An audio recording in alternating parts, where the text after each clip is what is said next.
All right. Get Valiant number 98. We are live. Uh yeah, Yes, we are. We are live tonight from correct. from our separate yet same Get Valiant Studios. Yes, we each have one. AKA random room in our Okay, houses. my room that won't last very long for me anymore. But Yeah. in fact, if you could see it, you can't see. But around me now, it's just like boxes of baby stuff. It's very sad. Yeah, I don't have any boxes of baby stuff in my entire house. Don't do that then. Don't have baby stuff. Don't have babies. Yeah. It's working out pretty well so far. Even,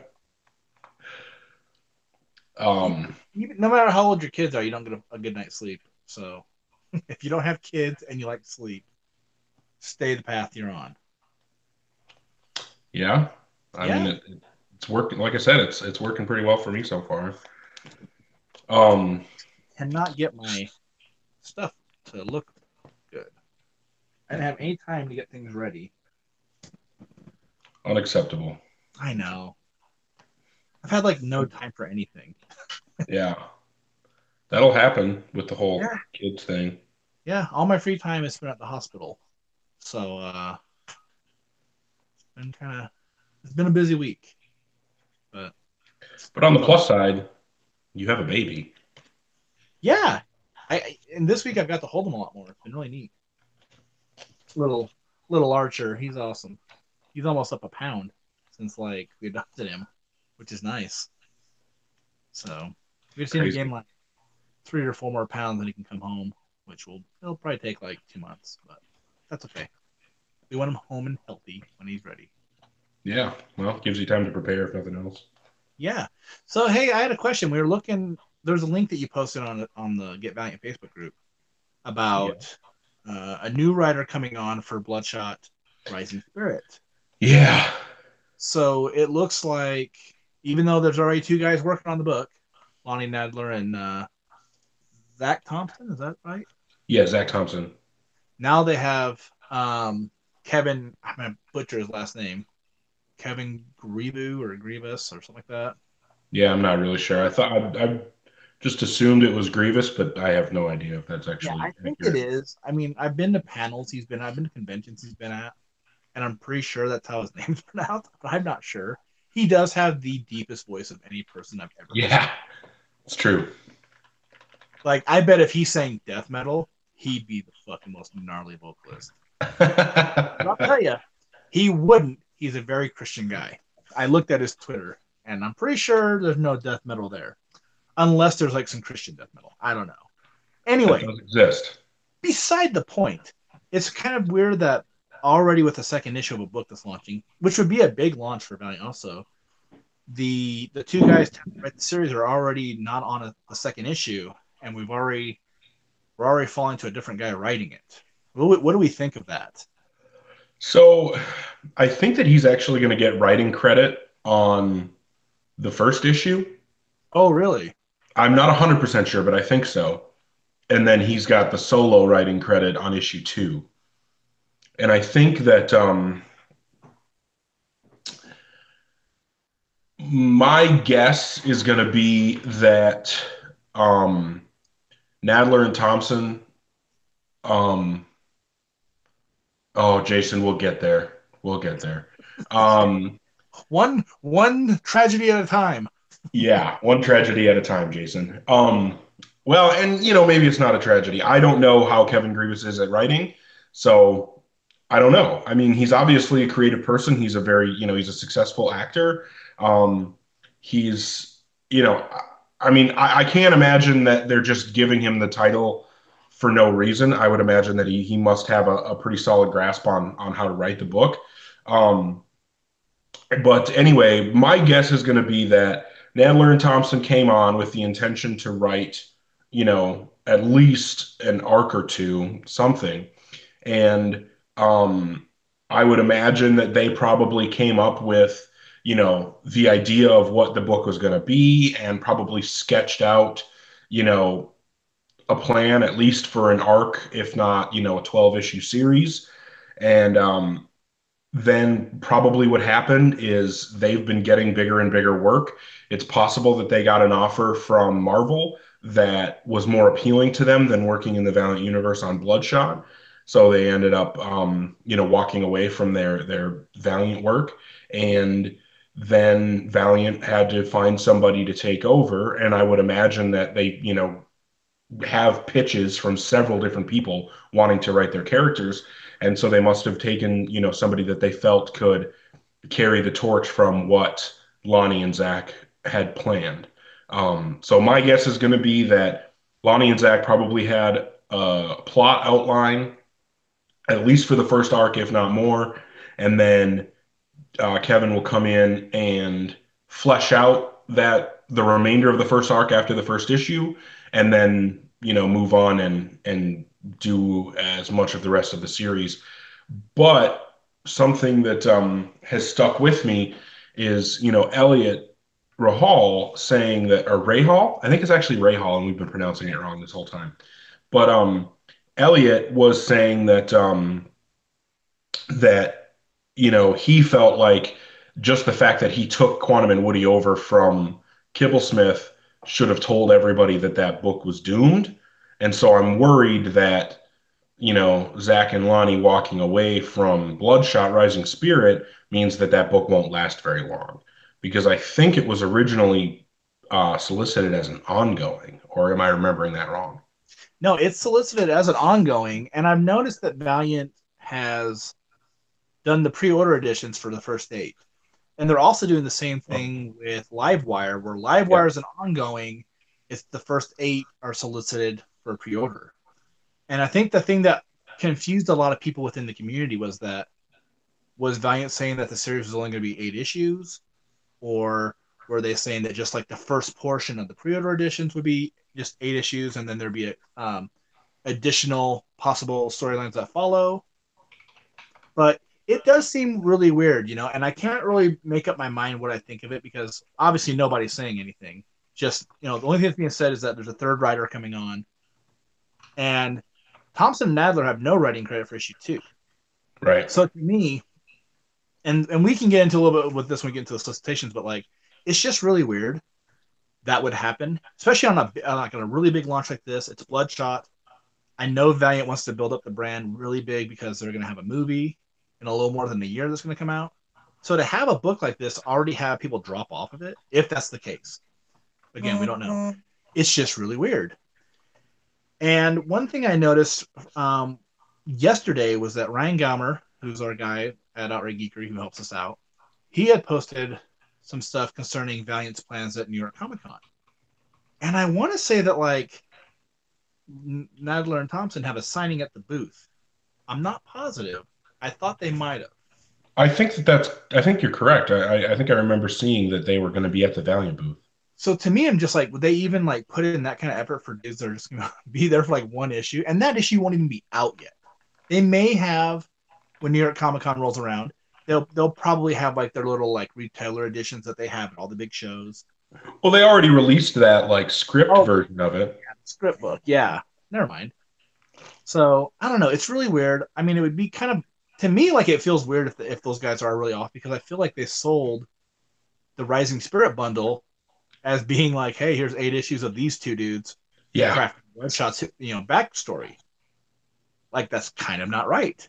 Like if you're gonna, I mean, you really didn't know already that like these dudes were only gonna do like one issue, or but again, we don't know because nobody's saying anything. But it's really weird. Here's the plus side, though. Ken Lashley is doing the art for at least the first arc, if not more. And he's a great artist. He's a really good superhero comic artist. Um, he's one of those guys that I think that yeah, I don't know. I think that he works really well in the superhero genre, and I'm really excited because Valiant has made a habit of not really doing superhero feeling books, right? Like Faith is the most superhero-y that they get. I think you could argue Quantum and Woody, but Quantum and Woody's take on superheroism is so vastly different. Yeah, I it's mean, like a parody of a because they're superhero superheroes, book.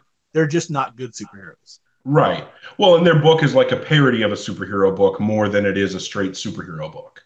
Yes, And so I think that because that has been the trend since the beginning of VEI, I think that bringing in somebody like Lashley to do a book like Bloodshot Rising Spirit, it that's almost the way for Valiant to do something different is to finally say, we're going to bring an actual superhero artist in and maybe make this a superhero book for 8 issues or something.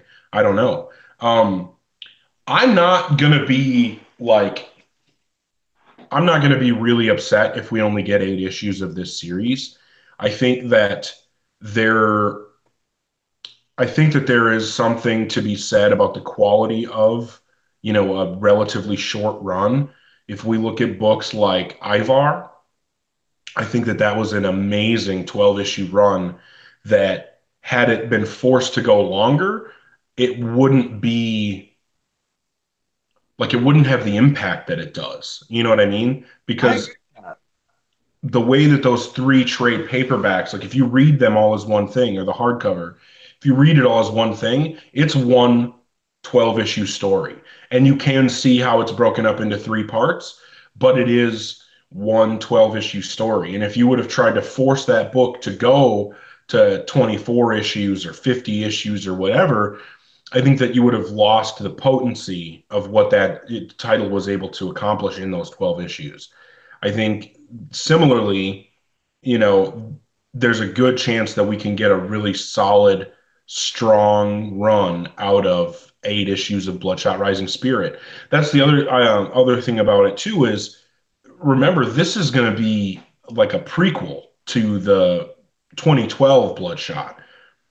And how long can a prequel book really run?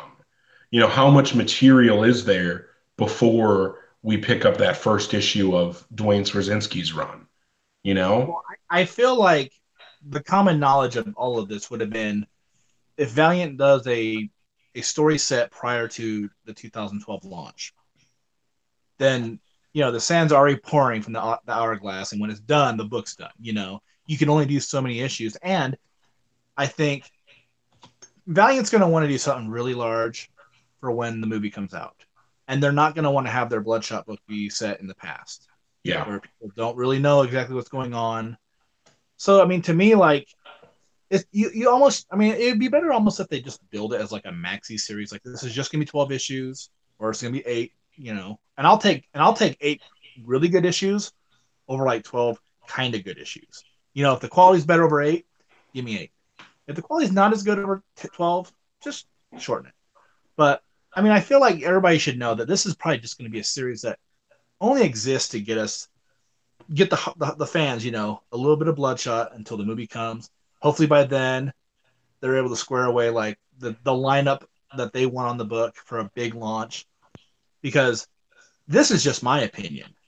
Maybe some people agree with me, maybe some people don't, but potentially the next Bloodshot series, not Rising Spirit, but the one that's going to coincide with the movie, is going to be the biggest launch Valiant will have in the last 12 years, with the exception of the very first book that they put right back out. Because there's going to be a lot of eyes on this property. There's going to be a lot of eyes on Valiant that don't necessarily know about the company. And there's a really great opportunity to tap new readers because there's going to be people who are like, hey, I saw this movie. And if they like it, they might want to pick up some stories. So, I think that like really like this is like a stopgap. It's just a stopgap for now to I have. think that makes a lot of sense to look at it that way. Because if you think about it, like they're going to want to have that prequel book on the stands, the trade paperback on the stands when this movie comes out. So if there's a couple volumes of a prequel story, Bloodshot Rising Spirit, that tells you the history of Bloodshot, that's going to be a really quick and easy way for Valiant to be like, hey, we've got this movie coming out, and if you want to get a good idea of who this character is and how he came to be who he is, grab this, Bloodshot Rising Spirit. And if you're interested in the character and want to follow his current adventures, here's a brand new number one that we're going to drop. Yeah. You know, And I'm only basing that upon what the market usually does. Other publishers do tend to have a book, break right out when their movie's happening. So I actually hope Valiant does that same thing, just because I do want to see them have success. But we'll see. We'll just see what happens. But maybe we only get eight. Maybe we get more. Who knows? maybe. Yeah. So the other thing is, as Jason brought up right away, um, that Ninja K was announced to be ending. Christos Gage is uh, he's got TV writing work that he's doing, and apparently that for him takes precedence, and I don't think that we can really fault him for that. Um, he has in the what have come out so far 12 issues, 11 issues. 11. Yeah, so it's going to go to 14. And the 11 issues that we've gotten so far are easily the best 11 issues of Ninjak. And I can't imagine that it's going to slow down before we get to the end. I think that, but this is another case where we're seeing we're seeing this series end before we want it to end. And I think that that's actually a really positive thing. I I think it makes more sense to end the book while we're enjoying it when the writer's ready to walk away, as opposed to trying to keep the numbering going and pulling another writer in and forcing them to write something that maybe sounds or feels a little bit similar to what Gage had done and just keep the book going for the sake of keeping it going. I think that yeah, I think it makes a lot more sense for it to end where it's at or where Yeah. it's going to end. I mean, like, it stinks because like it's been my favorite book. Like Yeah, that. I It's agree. been and it's been my favorite book in comics, like, for the last while. And so it really does stink. And yeah, he's got work everywhere. I mean, he's got TV work. He also just finished writing, like, Spider-Man for the PlayStation. The game's Yeah, gigantic and it's Jason fun. was just talking about that in the live chat that he was one of the writers and consultants on that Spider-Man game, which Yeah. obviously is, I mean, it's the fastest selling PS4 exclusive ever. Yeah. It's it's got to be, I mean, he's got to be raking in a couple of bucks from that and some notoriety. So I'm sure that everybody's knocking down his door. I think he's working on, like, a big Spider-Man event too for Marvel. I mean, he's just busy. True. And it stinks that, like, the book that's on the chopping block is his work. I had the chance to, like, tell him how much his book meant to me, like, on Twitter, and he responded. So I think, like, if anybody out there, you're like, oh, I want to, like, just tell the guy, like, how I feel, about his work, like, you should get on Twitter and tag him in a comment. He'll probably respond, man. I've seen him respond to a bunch of people talking about the book, and yeah, it just came down to, like, how busy he is, how many commitments he had. I don't pay too much attention anymore to the sales numbers. I'm sure we could have gotten to 25 though with what we have, hopefully. But one thing that really stinks about it is that last week you and I commented about how this didn't feel like a story or a book where, like, they're just grinding through the issues trying to get there. It Yeah. really felt like the book was hitting its stride. And I know Chris from Calgary over on Only the Valiant, he felt the same way. A lot of us this has been the book that we've all kind of rallied behind. Like, everybody seems to really like it. I'm sure there's some people out there who don't, but, like, it does seem to be like that book that, like, Valiant fans really just love. So it's a real bummer, to have this thing end where it's going to. One thing I do kind of wish, one thing that popped in my head, just because I liked the one issue we got so bad, was that guy that wrote the last issue of Ninjak. And I Yeah. can't remember his name, Kevin Maurer or something like that. He wrote that really awesome single issue, and it was an awesome single issue. Yeah, it And was. it had things, I thought at least, where they could build off of it. And I know that, like, nobody likes to see a book end, and you can't really follow, like, a great run, because let's face it, man. Like, I don't. I'm just gonna say this from my own opinion. Christos Gage's work has been a great run. This is a great run in Ninja. And I'm sure, like, the way this is going, when it's all said and done, I'm going to think that this is the very best Ninja run I've ever read. But I would give that guy a shot. That Kevin Maurer guy, go find him. He looked like he has some cool stuff going on in that one single issue. I'm not saying it would be as good as, like, Gage's run. I'm not saying that. But what I am saying, though, is that dude knocked it out of the park on one issue. I've never even heard of the guy. And it was an awesome issue. It looked great. it seemed like it had a lot of cool elements being added to like the overall mythos. And like if you were to give me an issue 15, I wouldn't complain if it was that guy. But it did sting.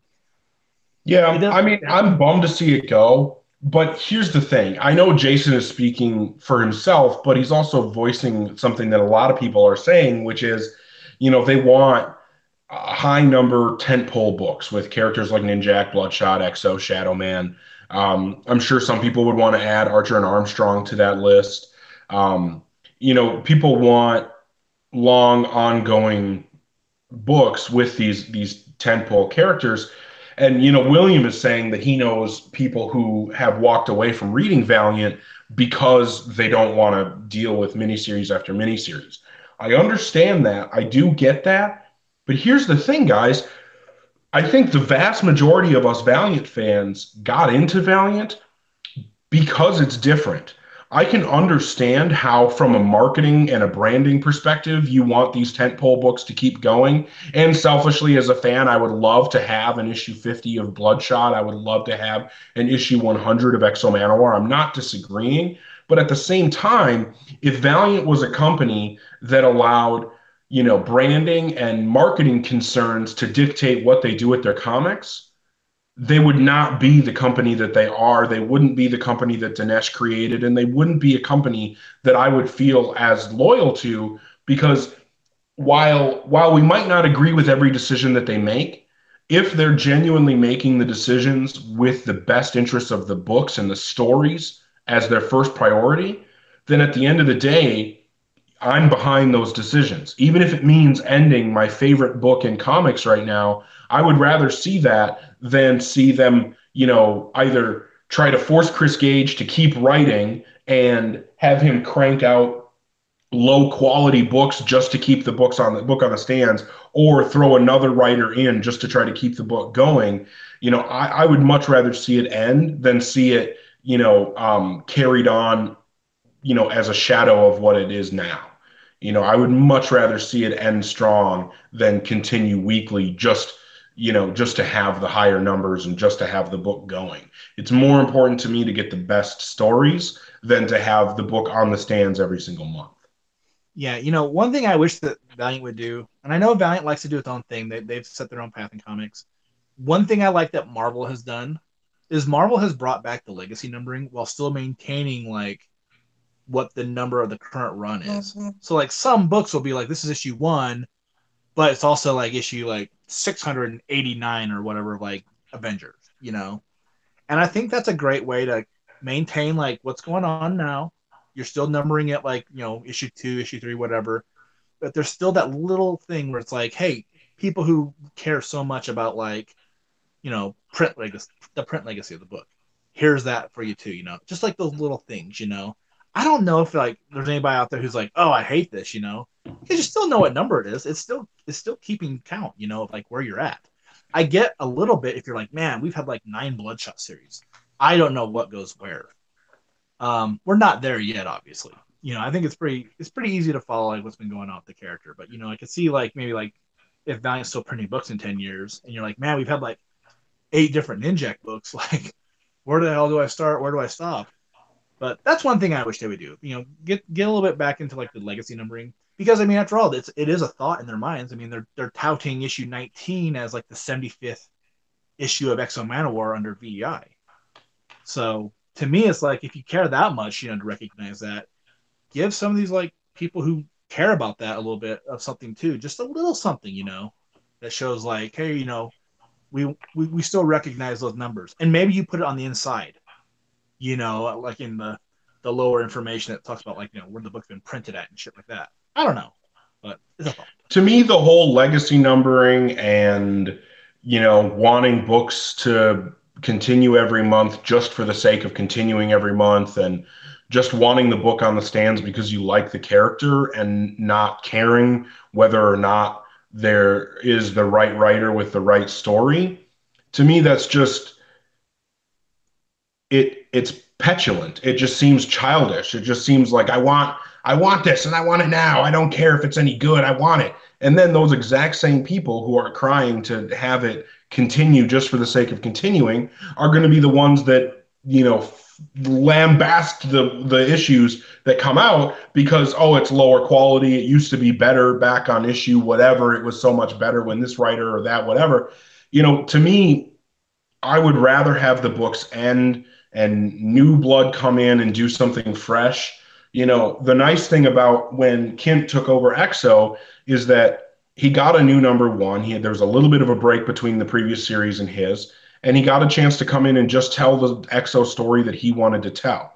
Now, I'll agree that it's not my favorite thing. Like, I loved Vendidi's EXO, and I'm not as big a fan of Kent's EXO. And Jason is saying he feels like Kent's kind of treading water right now, and Valiant needs to get new blood instead of keeping the writers treading water. And I'll agree with that. But I do think that a lot of people are enjoying that EXO series.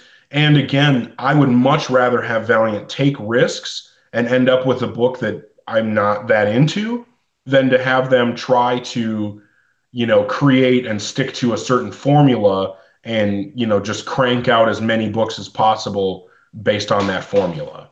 That to Did me is not art. That's not quality storytelling. That's not what I want to read.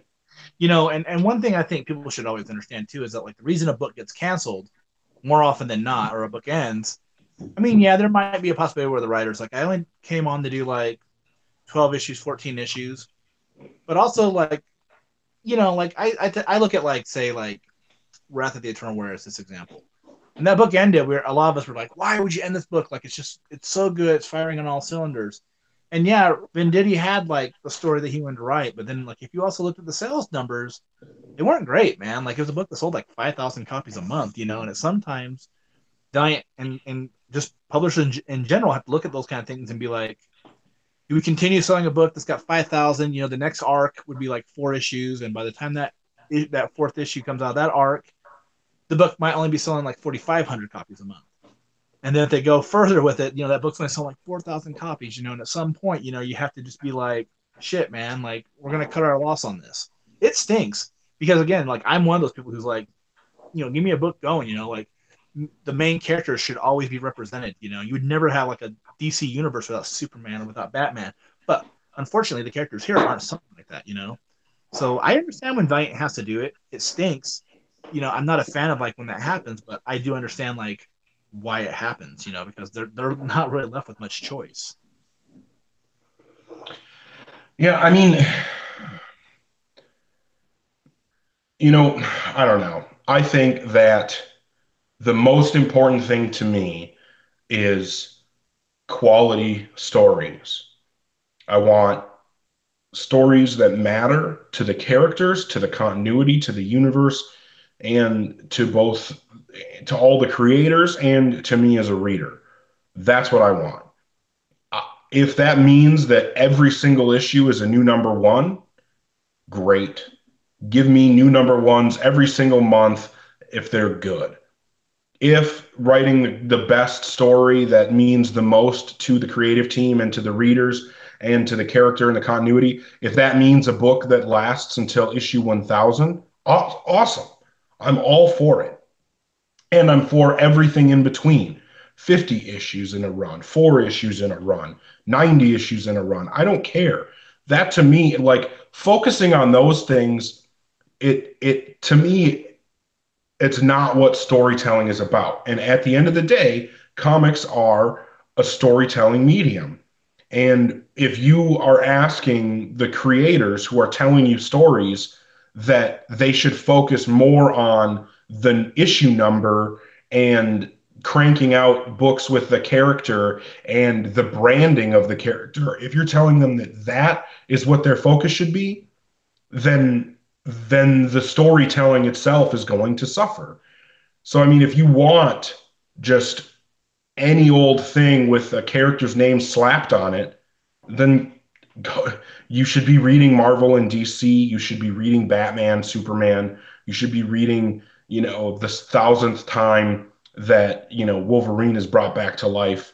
You should be reading, those big books from big companies. You should be reading Xenoscope, you know? No, hold on, real quick. No one should read Zenoscope. I'm There's just a saying, lot. like, There's a lot of crazy shit you could say, but please let's not get too ridiculous here, okay?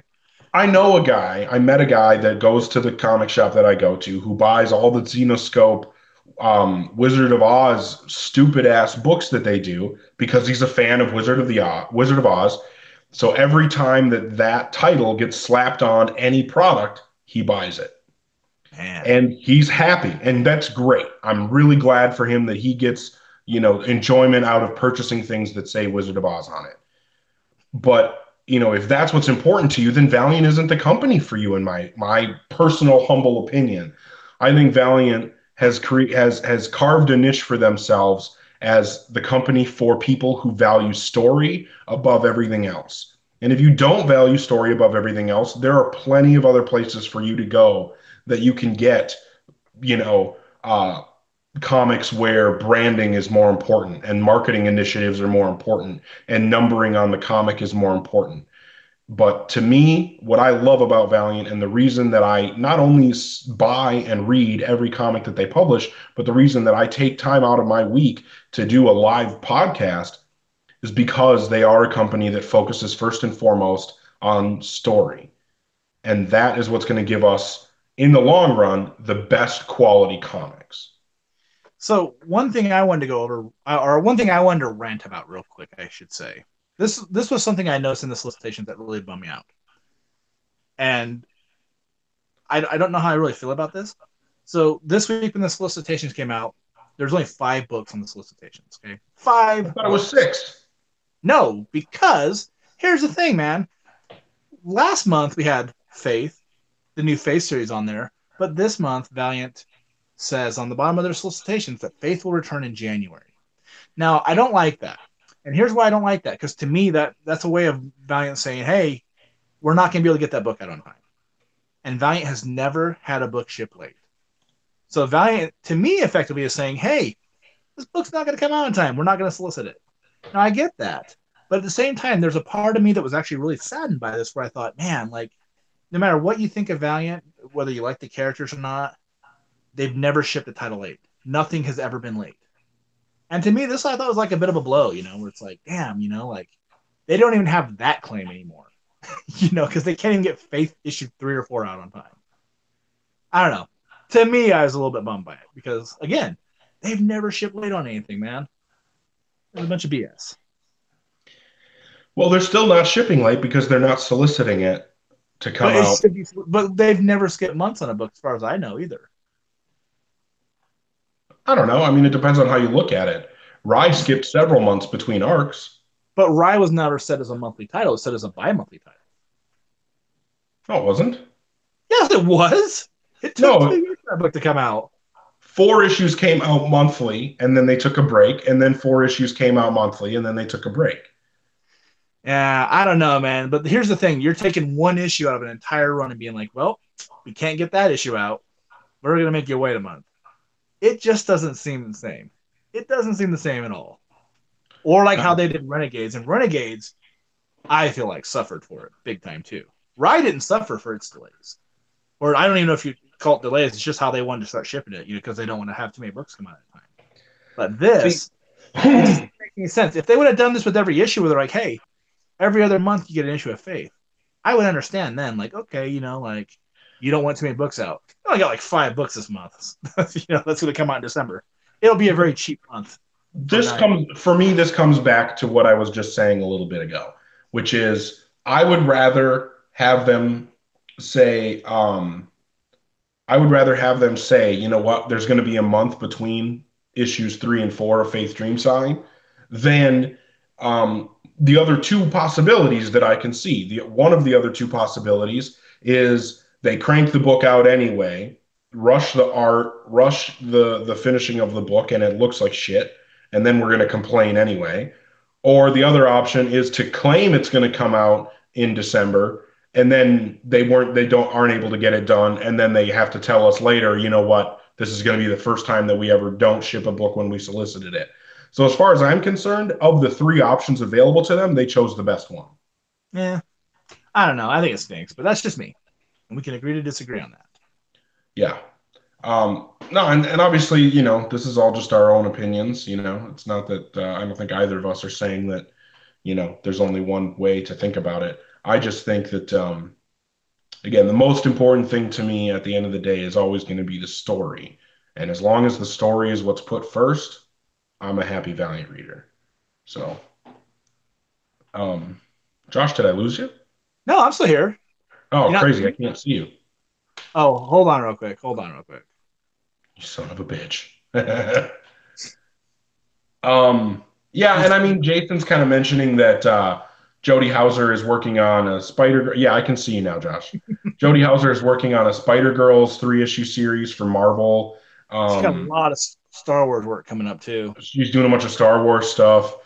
She's picking up steam as a popular creator, and I don't know. Jason is saying that, he thinks that Marvel is paying her more to do Spider Girls than what she's getting paid to do Faith. And I don't know. I've heard some creators in the past say that Valiant pays better than other companies, but I have no idea. I'm not a professional comic book creator, so I can't really speak to, who's getting paid the most how and by what Yeah, company. I think some people want more money. For one, like I think some people are like, hey, this is what I would like to make when it comes to the book. And obviously, if you are like a creator owned person, shit, you make the most money. Because more of that money is just going back to you. There's reasons that work for like a company like Marvel or DC, like you probably get like healthcare or some shit like that. But Jody's Star Wars works good. Like I pick up all the Star Wars books that Marvel does right now at a shop by my house that sells them at discount. Like they'll just put like a black marker line, like a Sharpie line through the barcode for their overstock, and they put it in their quarter bin. So I've picked up probably all of like the Star Wars run. Those books are good. They're pretty enjoyable. I mean, as long as you're willing to like not think too heavily about what doesn't happen between the movies. But they're pretty fun. I mean they're really enjoyable. And Jody's a great writer. I think I read Mother Panic, that DC book she did, and I really like that too. And I didn't like any of the books out of that like Young Animal imprint, but I did like hers. Doom Patrol could have been cool, but it's too weird for Doom Patrol, and not very good So, either. anyway, at the end of the day, I'm cautiously optimistic that the creative team change on Bloodshot Rising Spirit won't make the book terrible. That remains to be seen. And I'm okay with the idea of Ninja K ending at 14 instead of, continuing past the writer's interest. One thing I want to real quick, just because you did mention Rising Spirit again, Ken Lashley's pencils look awesome. I think the art looks cool. And one thing I really liked from that interview is that he kind of described it a bit as like a horror book. And I think that would actually be kind of the tone set by the creation of a guy. You don't know what's going to happen to him when you inject these nanites into him and his body starts going out of control. To me, there is a bit of a horror aspect to that kind of storytelling. So to me, like I'm pretty excited for it. Just I just hope that it is a consistent storytelling experience. Because you're going from two different guys on the first issue to one different guy on the next one. I would say that Kevin is a good comic book writer. I've read books he's done. He did this series called Adam, The Legend of the Blue Marvel for Marvel. It was actually pretty fun. But that it was like straight up like superhero storytelling. He created the character that was the main character in the book. So how he'll work with established elements of characters that he's not creating, we'll see. But we'll see what happens. Okay, so Jason, okay, so I'm telling Jason because he brought up the dreaded blind issue from Bloodshot Salvation. Which stunk. Here's what I'm saying. I would rather Valiant take risks. Um, I'd rather Valiant take risks by doing things like the blind bloodshot issue, even if it turns out to suck, which I don't think it did, but a lot of people do. I would rather they take risks and do things like that than be a by the numbers comic book publisher. Even though you didn't like the blind issue, would you agree Oh, with that statement, Josh? it depends on what the risk is, though. Because to me, like the problem I have with stuff like that is that so many people will be like, "Well, you know what? They took a risk, and it didn't pay off." Well, Yeah, like not every risk is gonna pay off, and I don't think you just pat him on the back and be like, "It's okay, little guy. Next time, it's better." Like, no, like it was a bad issue, Like to me, like I felt like even like trying to think about like what the story was in my head, I wasn't like, "Oh man, I bet right now in my mind's eye, here he's like jumping into the water after baby Jesse." No, book took like 2 minutes to go through, man. Even trying to think about it. And I'm gonna say this, man. I'm gonna say this, and this is gonna sound shitty as fuck. I don't fucking care. But like reading reviews by people who are like, "Oh, this book is a perfect 10." No, stop pandering. Okay, stop trying to get the company to reprint your fucking review. Okay, you can just be honest and say, "Hey, there's an element missing, and if the element's missing, you can't grade a book on it." That's just me, and I don't care. Just keeping it real. No fucks given. God damn it. I don't know. I still am happy that they took the risk. Whatever. So It's we've easily got, my least favorite. It's easily my least favorite Bloodshot issue that VEI has done, and I'm glad that the rest of the issues were good. But I didn't think that issue was good.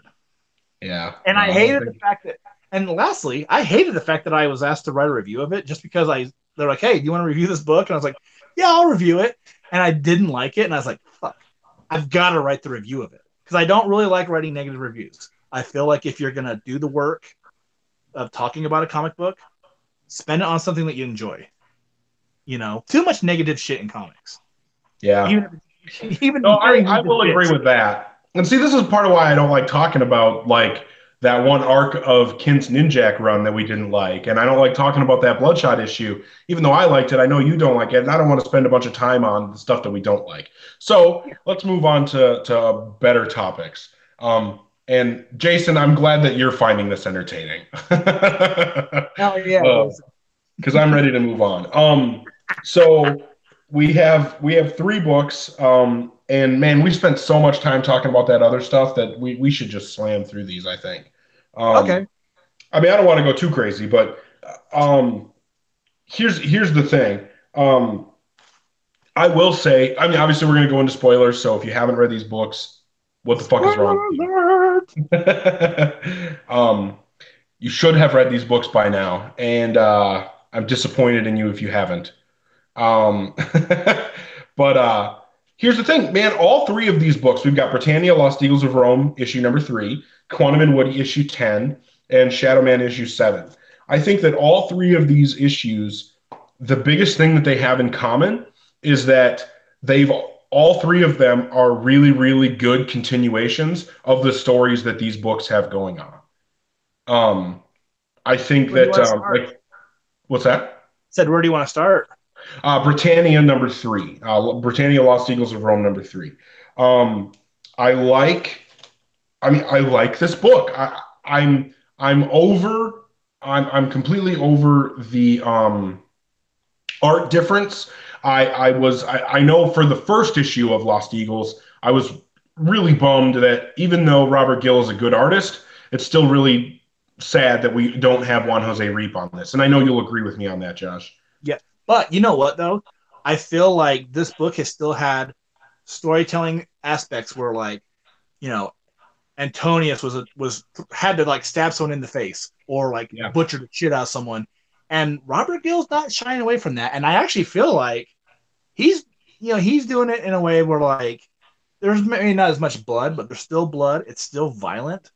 And I feel like the book doesn't lose anything. I personally like Juan Jose Reap more, but this art's good. I don't even, in fact, and I hate it because I feel like whenever we talk about the book, you and I both will be like, "Hey, we love Juan Jose Reap's work, but Robert Gill is good. He is. It's almost to the point where we should stop talking about it in like that aspect, because like, Well, yeah, I agree with you. I just wanted to bring it up because in the first two issues of this series, it felt noticeable to me. You know what I mean? Like I felt like with both issues 1 and 2, I could feel the difference. And I think by the time now that we're in issue 3, I think I'm at this point where it's like, no, Gil has made this his own, and he's kept enough of what Reap did with the title that it still feels the same, but he's also doing it his own way. I think that the art is really, really solid in this. And then the writing is just as good as any other Britannia issue. I Mm-hmm. think that I remember back when they first announced that Britannia was going to be a new book and Peter Milligan was coming on, and all the Valiant fans, clutched our pearls collectively because Milligan, we only knew Milligan in the Valiant universe for the crappy Shadow Man stuff that he did. And I think that with every issue of Britannia, he has reaffirmed that he is an amazing writer and there is a place for him in the Valiant universe. And I really like this book. It's something that I love personally, like in general, is mystery, right? I like mystery stories, and this is a really, really well written mystery story. Yeah, I think you could say that about all three. Like, well, this Yeah, one being the third, so far it's a good one. The other two were too.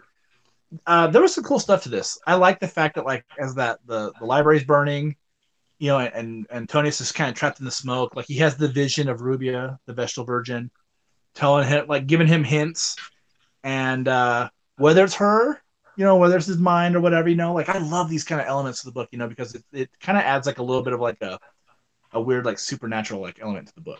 I feel like the last two series have both had that too. I love the fight him and Achilea had against like the three yeah. hired thugs the from Nero, and the fact that like Achilea kind of says like there's things about these guys, they've obviously been trained in the arena, they're gladiators, and because of that she had the knowledge of like this is what we have to do, here's like their weak spot, because she was such a powerful gladiator. And it was cool too because she was the one that offered that and not like Antonius who's like, oh yeah, they're all like, I'm the one that detected that they're all gladiators and all this shit. So I like that. It had a weird like a trying to think what word I would use to describe the ending. Like, it kind of like something happened and you're just like, what's gonna happen next? To be continued. So it's just like, oh shit, like they're all It's a good like cliffhanger. cliffhanger. Like, thank you very much. That's what I was trying to say. It was on like the tip of my tongue the whole time. They're basically like getting ready to like break out in like boils and shit, and it's like, how is this gonna like play out? Because I do think like all these series so far have had really strong third issues. I mean, for the most part, I'll say this: I've liked every issue a ton, and the second issue of this series is maybe my least favorite of all the books, and I liked it a lot too. But I feel like this was a really, really strong issue. I can't even wait. I'm so excited to read the next issue of this, and I say this every time.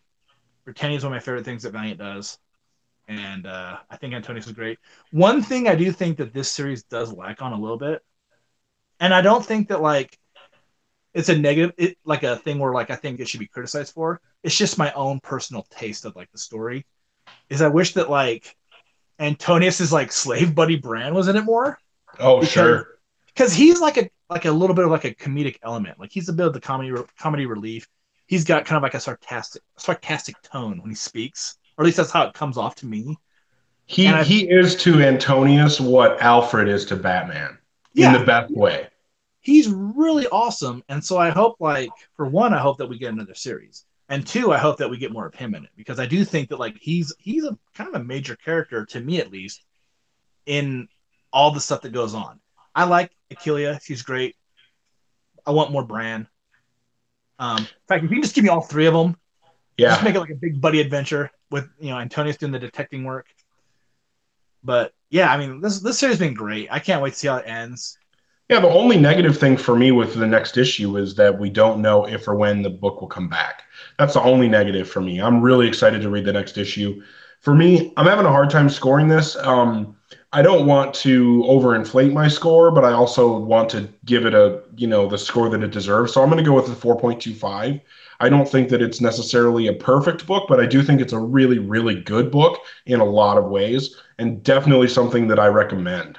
I think that if anybody out there isn't reading Britannia and hasn't read the previous two stories or isn't reading this one, get on it. It's definitely something I recommend. Yeah, this and Divinity are like the two like best things that like New Valiant has created, in my opinion. Yeah. Like just so awesome. I'm gonna go a little higher than you just because I am kind of like a Britannia fanboy. I'd go about 4.5 on this. Um, just I mean, like to me, it's just like I'm hoping it finishes strong. I think I normally give every issue like a 5, but It's a strong I'm issue. There's no doubt about it. Yeah, I'm just really happy with this book, and it to me, as much as I wish we could get it more often, and I really hope this isn't the end of it. You know, like I know that this is a book that was probably thought of when Dinesh was still there. They probably put the work in, and then like we're probably getting to the point now where like Valiant is running out of the things that Dinesh has put forward, and it's going to be the new regime. I'm hoping that like Joe Illage and company continue to put out Britannia. It's just one of the best things. Nope, I'm with you. So moving on, Quantum and Woody number 10. Um, I honestly, I don't know that I really have a lot to say about this book, and that's because I've gushed over it so much in previous issues that there's not much more. I mean, I love the way that Elliot is writing these characters. Absolutely love it. I think Joe Eisma was an amazing choice to do art for this book. I think his art fits really, really well. Dollhouse has made himself known as a guy that can color any Valiant book and make it look amazing. And so, as far as the creative team goes, I think they're each and every one of them is firing on all cylinders. The story stays interesting. There's humor. There's that brotherly love and struggle aspect. There's kind of some mystery going on here because we don't really know exactly what's real and what's not. I mean, I wouldn't be surprised to find out that the whole thing was, like that almost the entire story is imaginary or the whole story was a dream or who fucking knows. And I would be okay with all of that as long as it's done in a Quantum and Woody way, and I trust Elliot to do that. So, I mean, there's really not a whole lot else to say. I think that the art, like I said, every piece of this, from the art, the writing, the lettering, even the execution is all perfect. It's all right where it needs to be. This is a great book, and I'm sad to see it end. Yeah, so like one thing I really liked.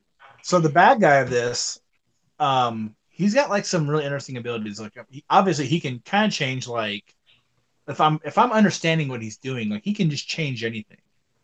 So he's not necessarily of that world. There's something weird where Quantum and Woody are maybe not like their versions that should be there, and the things around them shouldn't be there. Like Woody's doctor shouldn't be there. Quantum's wife shouldn't be there. This giant fucking beast shouldn't be there. And then the bad guy, they call him the infomercial man, which I like. Yes. He's really weird, and all he really says is like stuff like that. He changes the giant Godzilla into a kitten, and then like starts eating it. Yeah, that was amazing. That was amazing. I mean, like to me, like the thing I really like that Elliot's done is Elliot has put like some really, uh, he's still keeping the characters going through like some weird motions that I think everybody else does too. But these ones are just, even though they're like there's something weird about the world, whether they're the weird thing in it now, or or if this is like a different Earth or something, like there's just something so off about it. It still feels very much like a Quantum and Woody story. I like the fact that it's not so silly. I think that's one of the things I really enjoy about this too. It's just that like everybody else is just like how wacky bizarre can you get with Quantum and Woody? Like if you read Asmus's run, like it's just so bizarre. It works, but it's so bizarre. But I like the fact that Elliot hasn't made these guys like such a butt of the joke the entire time. Um, I'm really curious to see where these last two issues go. This villain's bad. He's awesome. Like the infomercial guy is the infomercial man, as he's called, I guess. He's really different. One thing I thought about this book though that was a little bit disappointing at first was I felt like for the most part I was just kind of skimming through it. Like there wasn't a ton of dialogue to it until it got to when Gate got involved and we see Capshaw, and then it was like, oh, okay, there's a lot more that's going on in here. It's more wordy towards the end of it, which is all right. Because at first I thought, man, I'm just blowing through this book. It's just there's not a lot to it. But I feel like there's going to be a tragic ending to this, where like Quantum's wife's gone, and Woody's therapist, who he seems to care about, like he likes her, he likes having her in his life at least, not like in a romantic way, but like as a person that he confides in. They're all going to be gone, and Quantum and Woody are going to get their bracelets back. That's what I Yeah. think. Which stinks, but at the same time though, it's easy housekeeping for like the next time Valiant does a 12-issue run of Quantum and Woody. I think it's been a fun ride, and I'm I'm not looking forward to it ending, but I'm looking forward to seeing how it ends. Um, to me, I mean, I don't. This is another one where it's really hard for me to score. I want to score it really, really high. Um, I don't know where exactly I come in at. I think that this was a strong week overall, and I do think that this is a really good book. It's so fun. I'm gonna go a 4 out of 5. I think it is that strong. Yeah, I'm just a hair lower. I'm actually at 375 on this one. I like it. Not a bad score. It's almost 4 out of 5 stars, you know. So hoping that, we'll see how this thing goes. But man, I got a bad guy who eats a cat. How awesome is that, you know?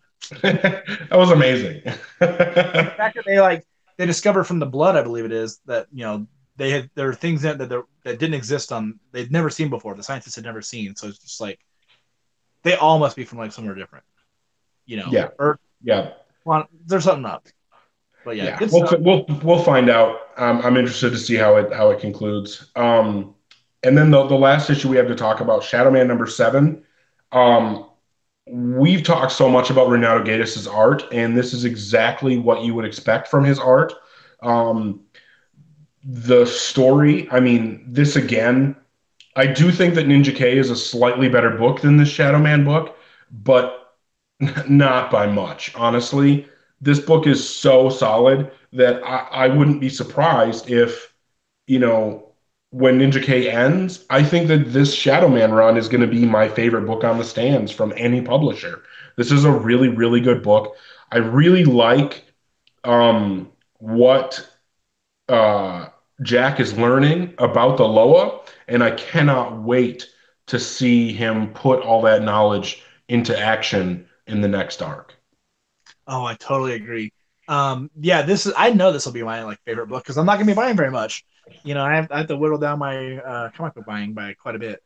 So, but I do love this book. I mean, it's almost as good as Ninja K, and this issue actually I think like is just a perfect issue to me. Like the one thing I think that's really good about Shadow Man right now is that I feel like if you were a newer reader, this book explains things. It's not to the point where like if you were like like an average reader of the series where you've read every issue, you'd be like, oh come on, I already know all this shit. Right. It doesn't hit like that, but it's like I feel like Andy Diggle writes it in a way where it's still friendly to new readers, but it's still written with enough like skill and like determination to push the story forward that it doesn't like get bogged down by like a bunch of like expose or anything like that. Obviously, the art is phenomenal. I mean, holy shit, some of these pages are just so cool. And this guy who's like basically like the first Shadow Man, um, his fight with the guy that's got this like fire Loa, I loved it. I love the fact that his Loa tells him he's like when you're dead, I'll be waiting for you, and he's like, I'm gonna do everything I can to live forever. And then the boy just stabs him in the back with a spear and kills him. I thought that was such a great moment in the book. Like it's almost like comedic, Yeah. but it came off like really fresh, And then obviously the book ends, like Shadow Man comes back from the dead. He runs back into Alyssa, and we're gonna get back to where the book needs to to go from here. Back in like a modern day setting. But like I'm gonna say like to me this was a 5. This book was a perfect book, and I've just enjoyed Shadow Man so much. It's one of my favorite characters. So I think like anything I like a lot, obviously I score high.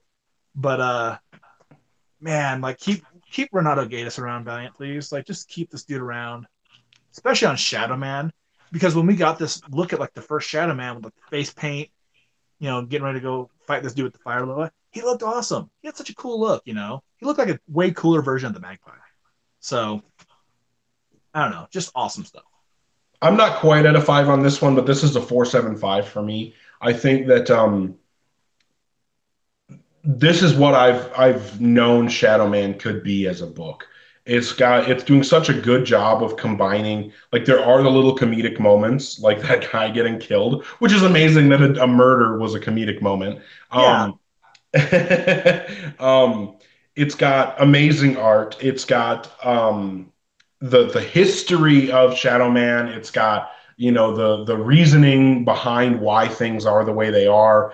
It's growing Jack as a character. It's giving the Loa itself its own agency. I think moving forward, we're going to see Jack and the Loa working together more as opposed to uh, part of Jack's problem this entire time throughout all of VEI is that he's been fighting the Loa and they've been bound together against either of their will. Now I think that moving forward, we're going to see Jack kind of accepting the Loa for who it, for what it is, and the Loa also being able to accept Jack, and like I said, seeing them work together. So this makes me so excited to see where it's going to go. So not only is this book near perfect in executing the story that it's telling in its pages, it's also doing an amazing job of teasing what's coming next and making me want to read what comes next. Fair enough, man. Yeah, Yep. this it makes one thing it does make me want to do is it makes me want to go dig out Andy Diggle's Hellblazer issues that he wrote because I remember liking his John Constantine quite a bit, and I think like there's a little bit of similarity between John and the Shadow Man. There's a lot of mystical and magical stuff, and it makes me want to see like how he did that with like the ultimate magician, magical con man, if you will, because that's what John Constantine pretty much is. But man, the thing is like, thinking about like the news of like Ninja K ending, it's sad. And I think, man, if I got like, say we only get like 14 issues of like Shadow Man, I think that it would suck because Diggle's done such great work. But at the same time, the run is strong, you know. But Shadow Man should stick around, man. People should, if you want these books to stay around, you got to buy them, I'm not Yeah. saying you got to buy the variants, but you got to buy the books, And I know a lot of fans right now are just down on the company and worried about stock and shit like that, But like, I like the books, buy them, All I'm saying. No, I agree. I think people should be supporting this. But yeah, Especially I'm books. so excited for where this book is going. And speaking of things coming up, there was an awesome interview with Vita Ayala about the upcoming Livewire book.